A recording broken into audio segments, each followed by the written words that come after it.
وآخر دعواهم أن الحمد لله رب العالمين. من غدا إلى المسجد أو راح إلى المسجد أعد الله له نزلا في الجنة يوم القيامة. ایک چھوٹی سی بات پوچھوں گا، کبھی آپ نے کسی کی مہمان نوازی کی؟ جواب دیجئے. ہر شخص اپنی استطاعت کے مطابق مہمان نوازی کرتا ہے نا.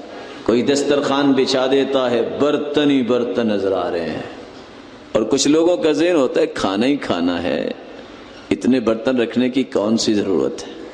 جتنا کو بڑا انسان اس کا دسترخوان بھی اتنا بڑا. حاتم طائی سے کسی نے کھانا مانگا تھا نا، تو اس نے 10 بوریاں اٹھوا دی. اس نے کہا مجھے ایک وقت کے کھانے کی ضرورت ہے، تم نے 10 بوریاں دے دی. کہا تم نے اپنی استطاعت کے مطابق مانگا، میں نے اپنی استطاعت کے مطابق دے دیا.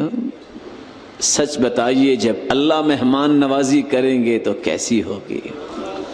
فرمایا جو صبح کے وقت اور شام کے وقت مسجد کی طرف جاتا نظر آتا ہے، صبح کی نماز کے لیے بھی رات کی نماز کے لیے بھی، خوش ہو جائے. اس کے میزبان اللہ رب العزت ہیں، جو صبح اور شام جنت تو ملے گی. اس عمل کی وجہ سے صبح و شام کی مہمان نوازی اللہ نے تیار کر رکھی ہے.